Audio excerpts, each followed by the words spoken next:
दोस्तों, बहुत समय पहले की बात है। किसी नगरी में एक युवक रहा करता था। वह युवक बहुत ही शर्मीला था। वह इतना शर्मीला था कि जब भी उसके सामने कोई नया व्यक्ति आ खड़ा होता तो वह उससे बात तक नहीं करता था।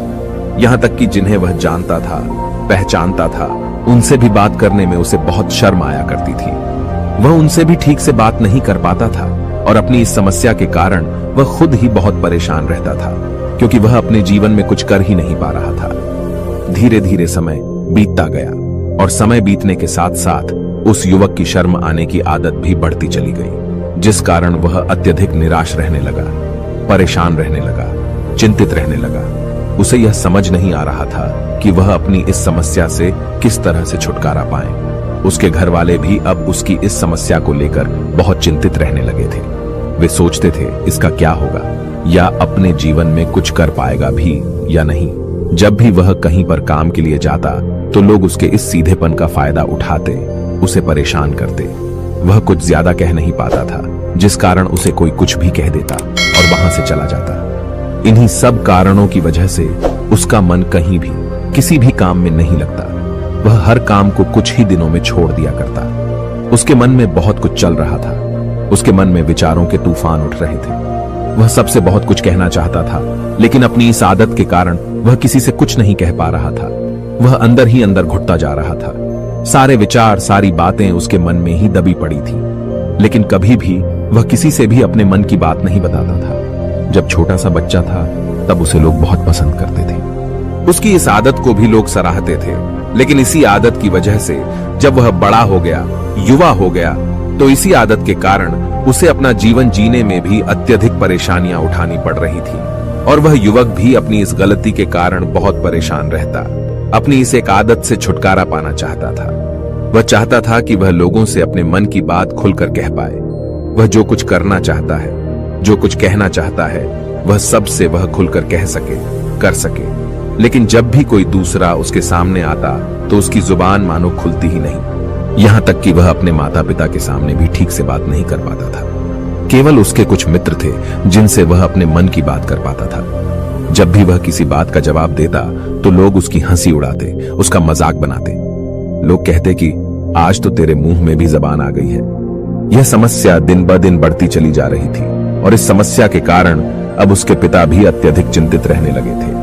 वह चाहते थे कि उनका बेटा भी दूसरों के सामने अपने मन की बात रख सके, लेकिन एक दिन जब अपने उस बेटे को दूसरों के सामने शर्मिंदा होता हुआ देख रहे थे, तभी उन्हें बहुत क्रोध आया और वह अपने बेटे को खरी खोटी सुनाने लगे। उन्होंने उसे इतना डांट दिया कि वह युवा लड़का अत्यधिक क्रोधित हो गया और वहां से बिना कुछ कहे वह वहां से चला गया। शाम हो चुकी थी और अब तक उनका बेटा घर नहीं लौटा था।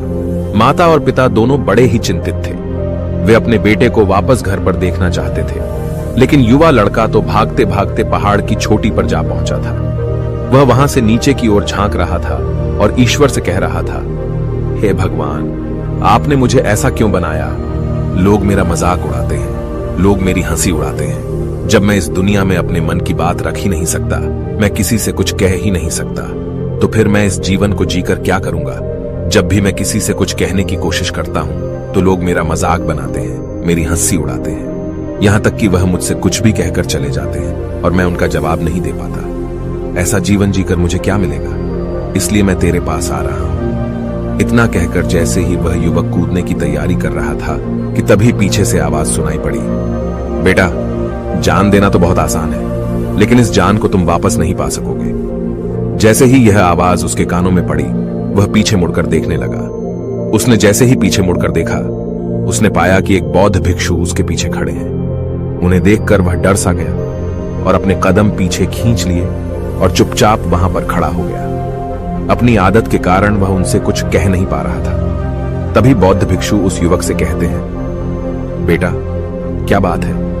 आखिर तुम यहां पर क्या कर रहे हो और तुम अपने इस जीवन को क्यों समाप्त करना चाहते हो? यह अनमोल जीवन बहुत कम लोगों को नसीब होता है और तुम्हें यह जीवन व्यर्थ लगता है। इस पर वह युवक कहता है, नहीं नहीं, कुछ नहीं, मैं तो बस यहां पर खड़ा होकर देख रहा था। तभी बौद्ध भिक्षु उस युवक से कहते हैं, बेटा, मैं जानता हूं कि तुम यहां पर क्या करने आए थे। तुम मुझसे कुछ नहीं छुपा सकते, लेकिन मैं चाहता हूं कि तुम अपनी समस्या मुझसे खुद बताओ, तभी मैं उसका समाधान तुम्हें बता पाऊंगा। यदि तुम चाहते हो कि कोई तुम्हारी मदद करे तो उसके लिए पहले तुम्हें ही आगे बढ़ना होगा। यदि तुम चाहते हो कि मैं तुम्हारी समस्या का समाधान करूं तो तुम्हें मुझे अपनी समस्या बतानी होगी, वरना मैं कुछ नहीं कर सकूंगा। उन बौद्ध भिक्षुओं की यह बात सुनकर वह युवक कहता है, नहीं नहीं, मैं ठीक हूं, मैं सच कह रहा हूं। उस युवक की यह बात सुनकर बौद्ध भिक्षु उस युवक से कहते हैं, ठीक है बेटा, यदि तुम नहीं चाहते कि मैं तुम्हारी मदद करूं तो कोई बात नहीं, मैं तुम्हारी बात पर विश्वास कर लेता हूं। लेकिन तुम्हें भी मेरी एक बात पर विश्वास करना चाहिए कि मैं तुम्हारी मदद के लिए ही यहां पर आया हूं। तुम चाहो तो तुम अपनी समस्या मुझे बता सकते हो और मैं तुम्हारी इस समस्या का समाधान भी अवश्य करूंगा। इसका जवाब देते हुए युवक उन बौद्ध भिक्षु से कहता है, नहीं नहीं, मैं ठीक हूं, आप जाइए। इस पर वह बौद्ध भिक्षु उस युवक से कहते हैं, ठीक है बेटा, यदि तुम चाहते हो कि मैं यहां से चला जाऊं तो मैं यहां से चला जाता हूं, लेकिन मेरी एक बात याद रखना, मेरे जाने के बाद मैं तुम्हारी कोई मदद नहीं कर पाऊंगा और हो सकता है कि तुम्हारी मदद के लिए कोई और आगे भी ना आए। इतना कहकर बौद्ध भिक्षु पीछे की ओर मुड़े और अपने मार्ग में आगे बढ़ने लगे। वो युवक वहीं पर खड़ा होकर यह सब देख रहा था। जैसे ही वह कुछ दूर पहुंचे तभी उस युवक ने जोर से आवाज लगाई, हे गुरुदेव, मेरी समस्या बहुत बड़ी है, क्या आप उसका समाधान कर सकेंगे? क्या आप मुझे उसका समाधान दे सकेंगे? यह सुनकर बौद्ध भिक्षु वहीं पर खड़े हो गए। पीछे मुड़कर उन्होंने उस युवक की बात का जवाब देते हुए कहा, बेटा, इस दुनिया में कोई भी ऐसी समस्या नहीं है जिसका कोई समाधान ना हो। यदि तुम मुझे अपनी समस्या बताओगे तो मैं उसका समाधान अवश्य करूंगा। तभी वह युवक उन बौद्ध भिक्षु से अपनी समस्या बताते हुए कहता है, गुरुवर, मेरी एक बहुत बड़ी समस्या है कि मैं शर्मीला हूं, जिस कारण मैं किसी से कोई बात नहीं कर पाता। यहां तक कि मैं अपने मन की बात भी किसी को नहीं बता पाता। जब भी मैं किसी से बात करने की कोशिश करता हूं तो लोग मेरा मजाक उड़ाते हैं, मेरी हंसी उड़ाते हैं। जब भी मुझे कोई खरी खोटी सुनाता है, उल्टी सीधी बातें करता है, तो मैं उनका जवाब नहीं दे पाता। मैं लोगों की तरह चालाक बनना चाहता हूं, लोगों की तरह बातों का जवाब देना चाहता हूं, अपने मन की बात करना चाहता हूं। मैं इस दुनिया के साथ कदम से कदम मिलाकर आगे बढ़ना चाहता हूं। क्या इसका कोई समाधान है? उन भिक्षु ने उस युवक की सारी बातें ध्यानपूर्वक सुनी और फिर जवाब देते हुए कहते हैं, बेटा, जरूरत से ज्यादा शर्मीला होना, इसका अर्थ यह है कि तुम्हारे अंदर कोई डर है जिसे तुम पहचान नहीं पा रहे, जिस कारण उसका समाधान करने में भी असमर्थ हो। शर्म करना अलग बात है और डरना अलग। जब हमारे भीतर डर होता है तब हम कहीं भी, किसी से भी कोई भी बात नहीं कर सकते। हमें चारों तरफ केवल डर ही नजर आता है और हम हर जगह से डरते ही रहते हैं, लेकिन इसे शर्माना नहीं कहते। शर्म तो बस एक हद तक तुम्हें चुप रख सकता है। फिर वह बौद्ध भिक्षु उस युवक से कहते हैं, बेटा, तुम सबसे अधिक किससे शर्माते हो? युवक इसका जवाब देते हुए कहता है, गुरुवर, मुझे अपने पिता से बात करने में बहुत शर्म आती है, मैं उनके सामने कुछ बोल ही नहीं पाता। तभी वह बौद्ध भिक्षु उस युवक से कहते हैं, अच्छा, तो यह बताओ, जब तुम अपने पिता से बात कर रहे होते हो या फिर बात करने का प्रयास करते हो तो तुम्हारे मन में कैसे ख्याल आते हैं? युवक इसका जवाब देते हुए कहता है, गुरुवर, जब भी मैं अपने पिता से बात करने का प्रयास करता हूं तो मुझे ऐसा लगता है कि मानो मेरे पिता अभी मुझे डांट देंगे, मुझ पर क्रोध करेंगे, मुझसे या नाराज हो जाएंगे, और कहीं ना कहीं मुझे यह भी लगता है कि मैं कुछ गलत बात ही करूंगा।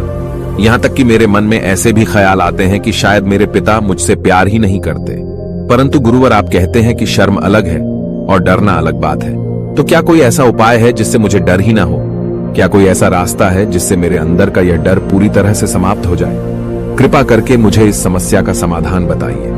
मुझे अपने इस डर से बाहर निकलना है। मुझे लोगों की तरह अपने इस जीवन को खुलकर जीना है। उस युवक की ये सारी बातें सुनकर बौद्ध भिक्षु उस युवक से कहते हैं, जाओ और अपने पिता से कहो कि मुझे कुछ काम करना है और उसके लिए मुझे आपसे कुछ धन चाहिए। यदि तुम उनसे धन मांगने में कामयाब हो गए तो मैं तुम्हें तुम्हारी समस्या का समाधान अवश्य बताऊंगा। वह युवक काफी घबरा गया। उसने उन गुरुवर से कहा, हे गुरुवर, मुझे यह कार्य न दीजिए, मैं उनसे कुछ नहीं कह पाता। उनके सामने तो मेरी बोलती तक बंद हो जाती है, मैं उनसे धन भला कैसे मांगूंगा? यह बात सुनकर बौद्ध भिक्षु उस युवक से कहते हैं, तब तो तुम्हारी समस्या का कोई भी समाधान नहीं है और न ही तुम कभी भी अपने जीवन को खुलकर जी पाओगे। यह बात सुनकर युवक उन भिक्षुओं से कहता है, गुरुवर, ऐसा न कहे, कृपा करके मुझे कोई और कार्य बताइए, कोई ऐसा कार्य जिससे मेरे अंदर का डर पूरी तरह से समाप्त हो जाए, कोई ऐसा समाधान बताइए। इसका जवाब देते हुए वह बौद्ध भिक्षु उस युवक से कहते हैं, बेटा, यदि तुम्हें अपने अंदर के डर को समाप्त करना है तो पहले तुम्हें मेरा यह कार्य करना होगा जो मैंने तुम्हें कहा है। वह युवक घबराकर काफी देर सोच विचार करने के बाद पूर्ण गुरुवर से कहता है, ठीक है, यदि आप चाहते हैं कि मैं इस कार्य को करूं तो मैं इसे करने का पूरा प्रयास करूंगा। इतना कहकर वह युवक अपने घर लौट जाता है। उसे देखकर उसके माता पिता बहुत खुश हो जाते हैं और वह युवक अपने पिता से डरते डरते कहता है, पिताजी, मुझे आपसे कुछ बात कहनी है। इस पर उसके पिता कहते हैं, बोलो, क्या बात है। युवक आगे कहता है, पिताजी, मैं कुछ काम करना चाहता हूं और उसके लिए मुझे आपसे कुछ धन चाहिए, क्या आप मुझे कुछ धन दे सकते हैं। इतना सुनकर उस युवक के पिता ने उसकी ओर ध्यान से देखा। काफी देर देखने के बाद वह खुशी से झूम उठे और तुरंत ही उन्होंने कुछ धन अपने पुत्र के हाथों पर रख दिया और कहने लगे, बेटा, इतना धन काफी है कि तुम्हें और चाहिए। इसके जवाब में वह युवक अपने पिता से कहता है, नहीं नहीं पिताजी, इतना काफी है, मैं इतने से काम चला लूंगा। वह युवक उस धन को लेकर तुरंत दौड़ा दौड़ा उन बौद्ध भिक्षु के पास लौटा और जो धन उसने अपने हाथों में ले रखा था उसे दिखाते हुए वह कहता है, गुरुवर, जैसा आपने कहा था, मैं धन लेकर आपके पास आ चुका हूं। मैंने अपने पिता से धन मांग लिया है। अब मुझे आप मेरी समस्या का समाधान बताओ। तभी बौद्ध भिक्षु उस युवक से कहते हैं, अरे इतनी जल्दी क्या है, अभी तो तुम्हें मेरे लिए एक और काम करना है, तभी मैं तुम्हें तुम्हारी समस्या का समाधान अवश्य बताऊंगा। और यदि तुम मेरे लिए इस कार्य को नहीं पूरा कर सके तो मैं तुम्हें कभी भी तुम्हारी समस्या का समाधान नहीं बताने वाला। तभी वह युवक उन बौद्ध भिक्षुओं से कहता है, हे गुरुवर, अभी तो मैंने आपके लिए एक काम किया है, अभी आप मुझे एक और काम करने के लिए कह रहे हैं। तभी बौद्ध भिक्षु उस युवक से कहते हैं, हाँ, तुम्हें मेरे लिए एक और काम करना ही होगा। वह युवक एक बार फिर से काफी देर सोच विचार कर उन बौद्ध भिक्षु से कहता है, अच्छा ठीक है, बताइए, अब मुझे क्या करना है। इसके जवाब में बौद्ध भिक्षु उस युवक से कहते हैं, जाओ और यह धन जो तुमने अपने पिता से मांग कर लाया है, इस धन को वापस अपने पिता को लौटा दो और साथ साथ यह भी कहना कि पिताजी, मैं अभी काम नहीं करना चाहता, लेकिन जब समय आएगा तो मैं आपसे यह धन वापस ले लूंगा और उससे अपना काम पूरा करूंगा। यह बात सुनकर युवक एक बार फिर से ऊपर से नीचे तक पूरी तरह से कांप गया और कहने लगा, गुरुवर, आप मुझे कोई और काम सौंप दीजिए, मैं उसे जरूर करूंगा, लेकिन अब यदि मैं धन लेकर उनके पास वापस गया तो वह क्या सोचेंगे मेरे बारे में, मैं तो शर्मिंदा हो जाऊंगा उनके सामने, इसलिए गुरुवर कृपया करके मुझे कोई और काम दे दे। तभी बौद्ध भिक्षु उस युवक से कहते हैं, बेटा, जो काम मैंने तुम्हें सौंपा है, तुम्हें उसी कार्य को पूरा करना होगा, अन्यथा तुम्हारी समस्या का समाधान मैं तुम्हें नहीं बताने वाला। काफी देर सोच विचार करने के बाद वह उन बौद्ध भिक्षु से कहता है, ठीक है गुरुवर, मैं वापस जाता हूं और यह धन लौटाकर मैं अभी आता हूं। वह तुरंत दौड़ा दौड़ा अपने पिता के पास वापस लौटा।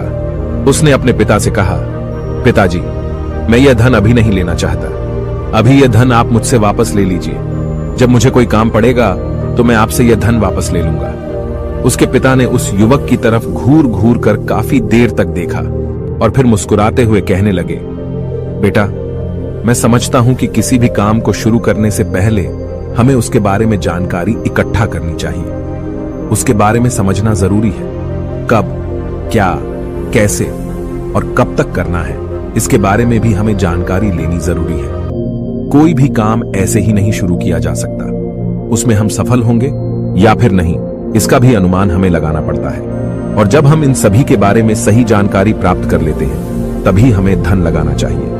मुझे बहुत खुशी है कि तुमने यह सही निर्णय लिया है। जब तुम्हें यह समझ में आ जाए कि जो कार्य तुम करने जा रहे हो वह तुम्हारे लिए उचित है, तब तुम चाहो तो मैं तुम्हें यह धन वापस लौटा दूंगा। युवक अपने पिता से यह सारी बातें सुनकर मन ही मन बहुत प्रसन्न था।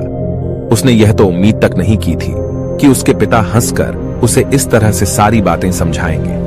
वह मन ही मन यह सोच ही रहा था कि तभी उसके पिताजी उसके और करीब आए और अपनी उस युवा बेटे को गले से लगा लिया। जैसे ही उसके पिता ने उस युवक को गले से लगाया, उसको बहुत अच्छा महसूस हुआ।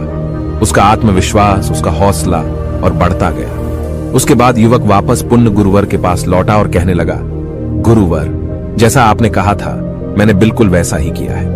मैंने धन अपने पिता को वापस कर दिया है। अब तो कृपया करके मुझे मेरी समस्या का समाधान बता दीजिए। तभी बौद्ध भिक्षु उस युवक की तरफ देखकर मुस्कुराते हैं और इस युवक से कहते हैं, बेटा, इतनी जल्दी क्या है? अभी तो तुम्हें मेरे लिए एक और काम करना ही पड़ेगा। वह युवक कहता है, महाराज, आप आखिर मुझसे बार बार इस तरह से काम क्यों करवा रहे हैं? क्या आपके पास मेरी समस्या का कोई समाधान नहीं है? कहीं आप मुझे बेवकूफ तो नहीं बना रहे? जिस तरह से लोग मुझे बेवकूफ बनाते हैं, क्या आप भी मेरे साथ वही तो नहीं कर रहे? आपने कहा, जाओ अपने पिता से पैसे मांग कर लाओ। मैंने पैसे मांग कर लाए। आपने फिर कहा, जाओ ये पैसे अपने पिता को लौटा कर आओ। मैंने आपके कहे अनुसार बिल्कुल वैसा ही किया और अब आप कह रहे हैं कि मैं आपके लिए एक और काम करूं। नहीं, ये मुझसे नहीं होगा। तभी बौद्ध भिक्षु उस युवक की तरफ देखकर मुस्कुराते हैं और कहते हैं, बेटा, बस यह आखिरी काम है और यह बहुत सरल भी है। तुम जैसे ही इस कार्य को पूरा करोगे, मैं तुम्हें वचन देता हूं कि मैं तुम्हारी समस्या का समाधान तुम्हें अवश्य बताऊंगा। इस पर वह युवक फिर से एक बार सोच विचार करता है और उन बौद्ध भिक्षु से कहता है, ठीक है, लेकिन यह आखिरी काम जो मैं आपके लिए करूंगा, बताइए मुझे क्या करना है? तभी बौद्ध भिक्षु एक मूर्ति निकालकर उस युवक के हाथ में थमा देते हैं। वह मूर्ति दिखने में बहुत ही साधारण सी थी, लेकिन वह बौद्ध भिक्षु उस युवक से कहते हैं, बेटा, तुम्हें इसे बाजार में ले जाना है, इसे बेचना है और इसके बदले में तुम्हें 100 सोने के सिक्के लेकर आने हैं। जब तुम यह करने में सफल हो जाओगे, तभी मैं तुम्हें तुम्हारी समस्या का समाधान तुम्हें बता पाऊंगा। वह युवक उस मूर्ति को अपने हाथ में लेकर बड़े ही गौर से देखता है और उन बौद्ध भिक्षुओं से कहता है, हे गुरुवर, ये तो बड़ी ही साधारण सी मूर्ति लग रही है, मानो मिट्टी की बनाई गई हो। इसके लिए भला 100 सोने के सिक्के मुझे कौन देगा? कहीं आपका माथा फिर तो नहीं गया है? इसके 1 या 2 सोने के सिक्के मिल जाए वही बहुत है, लेकिन इसके लिए 100 सोने के सिक्के कोई नहीं देगा। तभी बौद्ध भिक्षु उस युवक से कहते हैं, बेटा, मैंने जो तुम्हें काम सौंपा है, यदि तुम उसे पूरा करोगे तभी तुम्हें तुम्हारी समस्या का समाधान मिल पाएगा, अन्यथा तुम चाहो तो अपने घर लौट सकते हो, फिर से वही अपने पुराने जीवन में, जहां लोग तुम्हारा मजाक बनाते हैं, लोग तुम्हें डराते हैं, सताते हैं। मैं तुम्हें यहां अपने डर को निकलने में तुम्हारी मदद कर रहा हूं। तुम मेरे यह काम करके अपने डर को धीरे धीरे भगा पाओगे। मेरे इस काम को पूरा कर दो, तुम्हें सब समझ आ जाएगा। वह युवक उन बौद्ध भिक्षुओं की बात सुनकर मन ही मन यह विचार करता है कि मुझे तो मेरी समस्या का समाधान किसी भी हालत में चाहिए, जिस कारण वह उस मूर्ति को उठाकर बाजार की ओर चल पड़ता है। बाजार पहुंचकर वह एक जगह चुपचाप उस मूर्ति को लेकर खड़ा हो जाता है और इंतजार करने लगता है कि कोई आएगा और उसे उस मूर्ति के बारे में पूछेगा और तब वह उस मूर्ति के लिए 100 सोने के सिक्के की मांग करेगा। देखते ही देखते काफी समय बीत गया, लेकिन अभी तक उसके पास कोई भी व्यक्ति नहीं आया था। उसने आसपास देखा तो लोग चिल्ला चिल्ला कर अपने सामानों को बेच रहे थे, जोर जोर से आवाज लगा रहे थे। उसने भी सोचा, यदि मुझे अपनी इस मूर्ति को बेचना है तो मुझे भी जोर जोर से आवाज लगानी होगी। उस युवक ने चिल्लाना शुरू किया, लेकिन वह इतनी जोर से नहीं चिल्ला पा रहा था। उसकी आवाज उसे खुद तक सुनाई नहीं पड़ रही थी, तो भला उसकी आवाज को दूसरे कैसे सुनते, जिस कारण उसे कोई भी व्यक्ति खरीदने के लिए तैयार नहीं था। धीरे धीरे शाम का समय हो चुका था और उस व्यक्ति को यह डर था कि कहीं वह बौद्ध भिक्षु वहां से कहीं चला न जाए, अन्यथा उसे उसकी समस्या का समाधान कौन देगा। यह सोचकर उसने जोर जोर से आवाज लगानी शुरू की कि 100 सोने के सिक्के में यह मूर्ति ले लो। उसकी आवाज सुनकर लोग उसके पास आने लगे और उससे यह सवाल करने लगे, इस मूर्ति में ऐसा क्या है जो तुम इसके लिए 100 सोने के सिक्कों मांग रहे हो? इसके अंदर ऐसा कुछ तो खास होगा ही। युवक काफी देर सोच विचार कर उस युवक से कहता है, नहीं नहीं, मुझे कुछ नहीं पता, मैं तो बस यह मूर्ति यहां पर बेचने आया हूं। तभी उसमें से एक युवक उस युवक से कहता है, अगर ऐसी बात है तो इस मूर्ति को कोई नहीं खरीदने वाला। आखिर इस मूर्ति में ऐसा क्या खास है जिसके लिए तुम सोने के सिक्के की मांग कर रहे हो? यह तो तुम्हें बताना ही पड़ेगा। धीरे धीरे कई लोग उसके पास आए और सभी ने बस एक ही सवाल किया, आखिर इस मूर्ति में ऐसा क्या खास है, ऐसी क्या बात है जिसके लिए तुम सोने के सिक्के की मांग कर रहे हो? उस युवक ने से बातचीत की, उन्हें समझाने की कोशिश की, कई प्रयत्न किए, लेकिन कोई भी उस मूर्ति को 100 सोने के सिक्के देकर खरीदने के लिए तैयार नहीं था।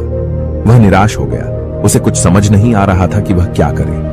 तभी बाजार में उसने देखा कि कुछ लोग अपने सामानों की खासियत बता रहे हैं, उसे बेचने के लिए उसकी खास खास बातों के बारे में लोगों को समझा रहे हैं। यह देखकर उसने भी सोचा कि मुझे भी इस मूर्ति की कुछ खासियत लोगों को बतानी होगी। उसने फिर एक बार जोर जोर से आवाज लगानी शुरू की। समस्या का समाधान निकालने वाली मेरी गुरु की इकलौती मूर्ति, जो इस दुनिया में केवल एक ही है जिसके पास भी यह मूर्ति होगी, उसके घर में कोई समस्या नहीं होगी। यह मूर्ति उस समस्या का समाधान तुम्हें अवश्य बताएगी। यह सुनकर लोग उसके पास पहुंचने लगे और उसे यह सवाल करने लगे, क्या सच में यह मूर्ति जिसके पास होगी उसके पास कोई समस्या नहीं होगी? क्या सच में यह सभी समस्याओं का समाधान करती है? इसका जवाब देते हुए युवक कहता है, हाँ, सभी समस्याओं का समाधान कर देती है। यदि आप इस मूर्ति को ले जाते हैं, आपके घर में कोई भी समस्या होगी तो उसका समाधान ये आपको अवश्य बताएगी। चाहे कोई भी समस्या हो, कैसी भी समस्या हो, कैसी भी परिस्थिति हो, आपको इसका समाधान अवश्य मिलेगा। इतना सुनने के बाद अब वही एक मूर्ति सबको चाहिए थी। उस मूर्ति के दाम लगाने लगे। कोई उसे 200 सोने के सिक्के तो कोई 400, कोई 600 तो कोई 1000 सोने के सिक्के देने के लिए तैयार था। उस मूर्ति की कीमत लगातार बढ़ती जा रही थी। जैसे जैसे लोगों को पता चलता जा रहा था कि यह मूर्ति लोगों की समस्या का समाधान करती है, लोग उसे किसी भी कीमत पर खरीदने के लिए तैयार हो गए थे। अब वह युवक भी आत्मविश्वास के साथ और जोर से चिल्ला रहा था, लोगों को उस मूर्ति के बारे में समझा रहा था, बता रहा था। अब उसके मन में कोई डर नहीं था। वह लोगों को उस मूर्ति के बारे में पूरे आत्मविश्वास के साथ, बिना घबराए, उस मूर्ति की खासियत बताने में लगा हुआ था, जिस कारण लोग उस पर भरोसा कर रहे थे। और वह भरोसा लोगों की नजरों में नजर भी आ रहा था। जैसे जैसे अंधेरा होता गया, लेकिन लोगों की भीड़ मानो कम होने का नाम ही नहीं ले रही थी। लोग उस मूर्ति को खरीदना चाहते थे। उस युवक ने जोर से आवाज लगाई कि मुझे क्षमा करें, यह मेरे गुरु की मूर्ति है और मैं इसे बेचना नहीं चाहता। इतना कहकर वह युवक उस मूर्ति को लेकर वापस खाली हाथ लौट आया और उन गुरुवर के पास पहुंचा और उन गुरुवर से कहने लगा, हे गुरुदेव, आपका बहुत बहुत धन्यवाद। इस मूर्ति ने मेरी समस्या का समाधान कर दिया। मुझे समझ में आ गया कि मेरी क्या समस्या थी। हालांकि मैं इसे बेचकर सोने के सिक्के तो आपके लिए नहीं ला पाया, लेकिन मुझे मेरी समस्या का समाधान अवश्य मिल गया। आपका बहुत बहुत धन्यवाद। इस बात को सुनकर बौद्ध भिक्षु उस युवक से कहते हैं, बेटा, मैंने तुम्हारी समस्या का समाधान नहीं किया है, तुमने तो खुद ही अपनी समस्या का समाधान किया। अपनी समस्या तुमने खुद ही सुलझाई है। तुम्हारे मन में हजारों सवाल थे, मैं यह करूंगा तो लोग क्या कहेंगे, मेरे बारे में क्या सोचेंगे। यदि मैं अपना मुंह खोलूंगा तो लोग मेरे पर हंसेंगे। यदि मैंने मुंह खोला तो मैं कुछ गलत ही करूंगा। ऐसे कई सारे विचार तुम्हारे मन में थे, ऐसे कई सारे डर तुमने अपने मन में पाल रखे थे। लेकिन जब इस मूर्ति के बेचने के दौरान तुमने उन हजारों लोगों का सामना किया, उनके सामने खुलकर अपनी बात रखी, उनके सामने खुलकर वह कहा जो तुम्हें कहना था, तो तुम्हारे मन का डर खुद खुद समाप्त हो गया। जिसे तुम शर्माना कहते थे, वो अपने आप ही तुम्हारे भीतर से कहीं गायब हो गया। युवक अपने गुरु की यह बात सुनकर अपने गुरुवर से कहता है, गुरुवर, आप सही कहते हैं। आपने आज मेरे मन में वो विश्वास जगा दिया है जिसे मैं अब अपने जीवन में कुछ भी हासिल कर सकता हूं। आपका बहुत बहुत धन्यवाद। डर को धीरे धीरे खत्म करने से ना ही आपको शर्म आएगी और ना ही डर लगेगा। और जब आपके भीतर का डर हमेशा के लिए समाप्त हो जाएगा, तो आप अपने जीवन में जो भी कुछ करना चाहते हैं, जो भी कुछ पाना चाहते हैं, उसका रास्ता आपके लिए पूरी तरह से साफ हो जाएगा और आप अपने मार्ग पर तेजी से आगे की ओर बढ़ने में सक्षम भी हो जाएंगे। इसलिए लोग क्या कहते हैं, क्या कहेंगे, ये सब छोड़ दीजिए और खुद पर विश्वास कीजिए, क्योंकि आप ही हैं जो अपने इस डर का सामना कर सकते हैं। दोस्तों, सच्ची श्रद्धा से कमेंट में नमो बुद्धाय जरूर लिखिएगा। इस वीडियो को लाइक करें तथा अपने दोस्तों के साथ शेयर करें और हमें सब्सक्राइब करना ना भूलें। और हाँ, इस वीडियो से कोई भी सवाल है तो आप कमेंट में पूछ सकते हैं। अगर कोई नहीं है तो आप कमेंट में नमो बुद्धाय लिखना ना भूलें, क्योंकि आपकी कमेंट से हमें वीडियो बनाने का मोटिवेशन मिलता है। धन्यवाद।